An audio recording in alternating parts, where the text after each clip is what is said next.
Hello, and welcome to What's Pissing You Off Wednesday, a weekly episode of my podcast, the McTaggart Attack Podcast. I'm Kevin McTaggart, a stand-up comedian who lives in Vermont. I've been called the angriest comedian in Vermont, which isn't hard to do if you live up here. But anyway, this episode, What's Pissing You Off Wednesday, for October 7th, 2020, is an episode. What basically happens is I rant about stuff on the behalf of others so they don't have to. Yes, that's right. And this is a historical episode, and I'm not sure if I'll ever do this again. It's a video version of What's Pissing You Off Wednesday because I thought, why not do it on video? Because you gotta try things, right? You gotta try stuff. It's important to try things. So this episode, like I said, is video only. Not actually only. There is an audio version as well. At least I hope there will be. If it doesn't work, then I don't know what the hell is going to happen. But as I was trying to say, this podcast, this episode of my podcast is where I rant about stuff on other people's behalf so they don't have to. And they let me know, mostly through Facebook, where I ask people, what's pissing you off? And they tell me. And then I use that as content for a podcast episode. Makes sense? There's other ways you can catch me too and let me know what's happening. You can pretty much come up to my face and tell me what's pissing you off. I've had that happen a couple times. You can email me, mctaggartattack@gmail.com, or you can find me on Twitter, Instagram, and TikTok at McTaggartAttack. There's also Facebook pages for the McTaggart Attack podcast and my stand-up comedian page, where you can tell me there too.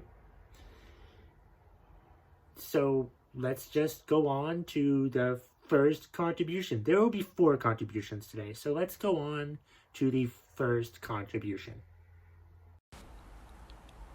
Huge fan of the podcast, Shelby McDonald has a contribution.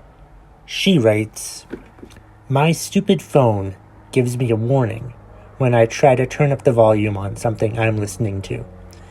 It basically tells me that listening to loud stuff will damage my hearing. It's really annoying." That is quite annoying, Shelby. Oh my gosh, I don't know if I've ever had my phone warn me that it's getting too loud. I don't, that doesn't quite understand. I've never had, like, my phone tell me that it's too freaking loud. Are you kidding me? Too loud? Who can, what? You must not have an iPhone is probably what the deal is. Because, like, I have an iPhone and I've never had that happen before. My first bit of advice to you before I rant on your behalf is get an iPhone.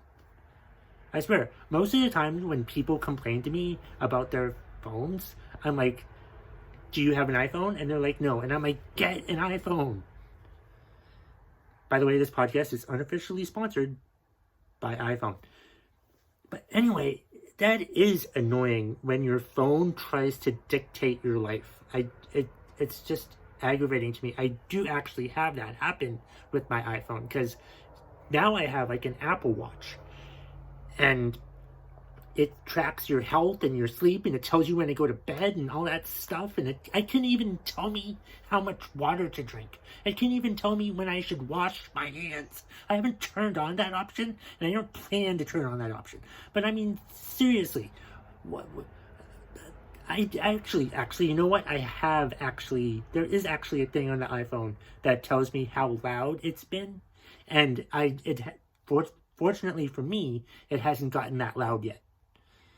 For them to warn me or tell me that I'm being too loud with my iPhone. Maybe I am actually being a responsible person by not being too loud for my phone. But still, that is interesting. I'm sick and tired of technology trying to run my life. Yet I still want technology to run my life. I'm a sad person. And apparently so are you, Shelby. But it's just, it's frustrating. You know, it's quite an awful line that we have to walk between. Like, do we want our phones to tell us what to do? Or do we not want our phones to tell us what to do? I kind of don't want our phones to tell us what to do. I'm sick of our phones telling us what to do. But at the same time, I still kind of do want them to tell us what to do. But our phone, the people, you know what we should be doing? We should be telling our phones what to do instead of the other way around. Didn't it used to be like that? But it's not like that anymore. But it should still be like that.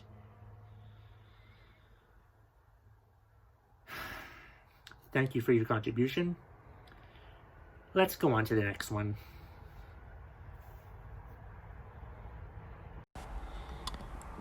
Natalie Miller, co-owner of the Vermont Comedy Club, has a contribution. She writes, "There are currently no donuts in my house." Thank you for the contribution, Natalie. Quite frankly, I don't know what I would do if I woke up one Sunday morning and my dad, who usually buys the donuts, told me that he's not buying the donuts today. If there's one thing I need on a Sunday morning, it's donuts. Okay? I need to eat some donuts. I don't care how unhealthy they are, okay? I don't care how unhealthy they are. I need some donuts.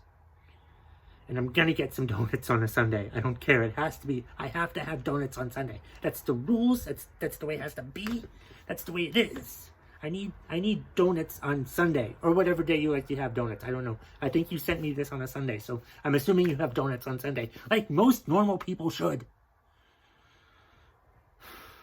Seriously, I need donuts on Sunday. I can't imagine not having donuts on Sunday. If I don't have donuts on a Sunday, my entire week is ruined. Ruined. Like, I understand that we're in a virus pandemic right now and we have to make certain sacrifices, but I will tell you one thing.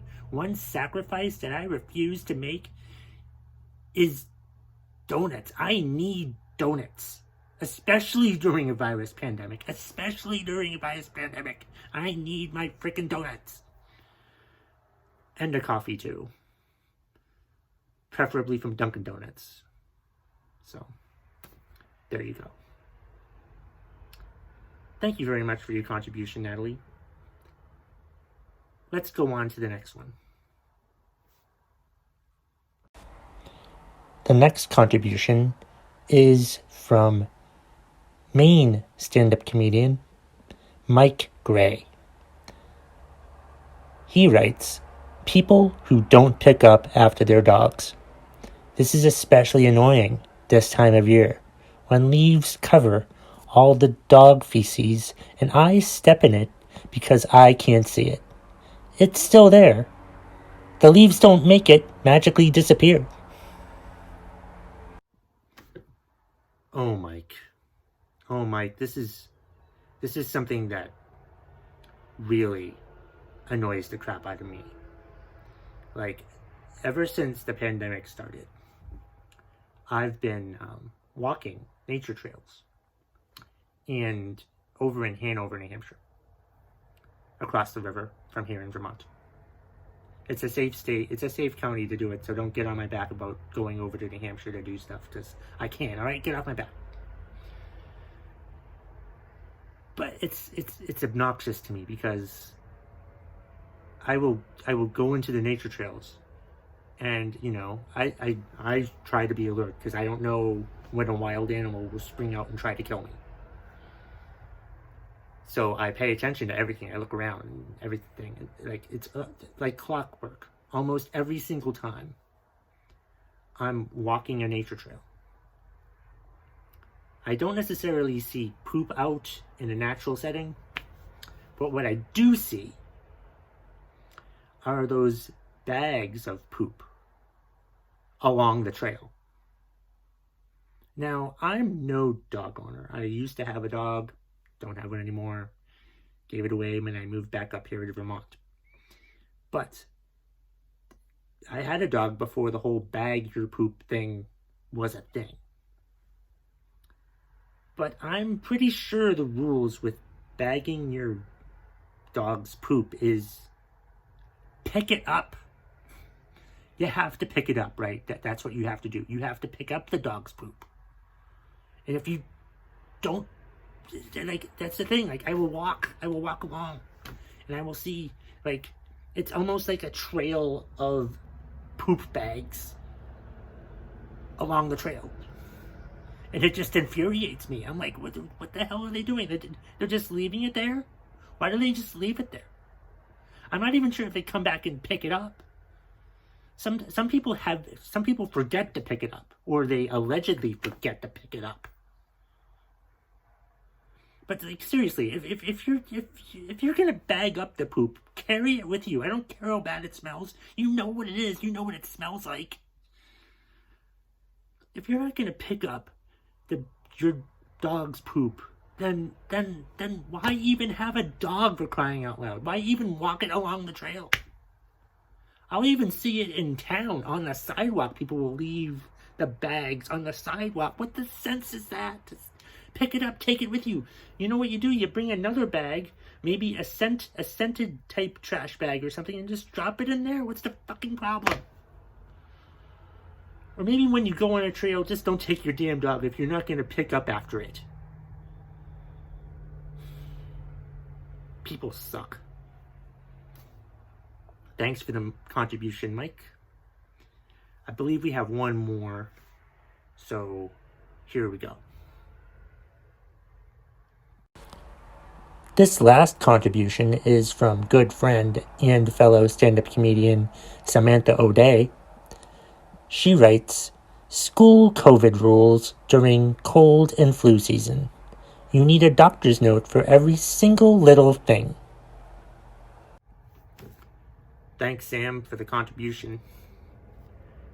That has to be very frustrating. I have some questions about this that just make me, wonder, what the hell are we doing? Do we even know what we're doing about this? I mean, are we even sure we're doing the right damn thing about this? Like, I've had friends who have kids who've had like stomach bugs and stuff and have been told, oh, you can't come back until you get a doctor's note, or you can't come back until you get a doctor's note and have them tested for COVID, for a stomach flu. I didn't know stomach ache was a symptom. Okay, how freaking precautious do we have to be?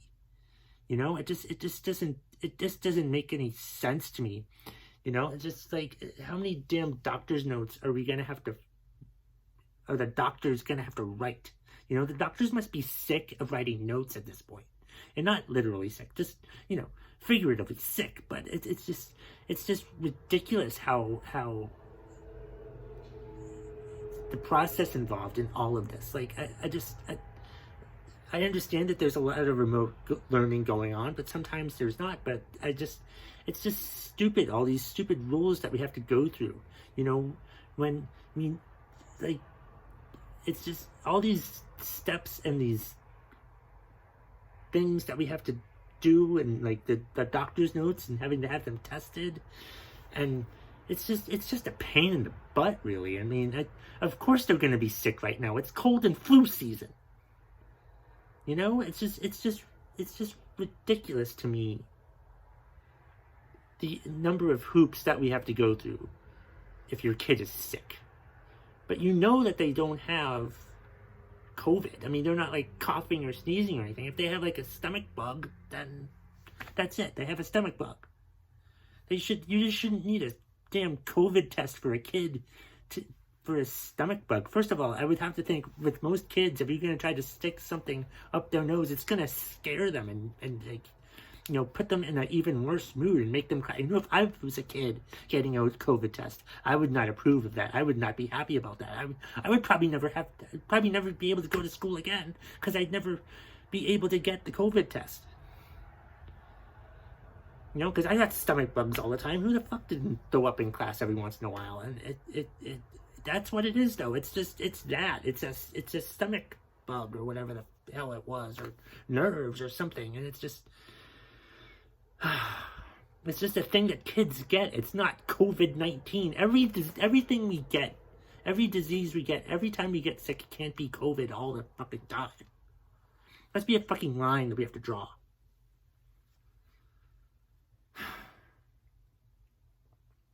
Well, thank you very much for the contribution, Sam, and thank you very much to the contributions of everybody else who's contributed today. Shelby, Natalie, Mike, and Sam. I said her already. Anyway, if you liked the video today, please subscribe to the YouTube channel and like the episode. Feel free to comment if you didn't. If you're listening to this on audio podcast, please subscribe, rate, and review. And I hope everybody has a lovely What's Pissing You Off Wednesday. And that's the bottom line. If you smell what the McTaggart Attack podcast is cooking.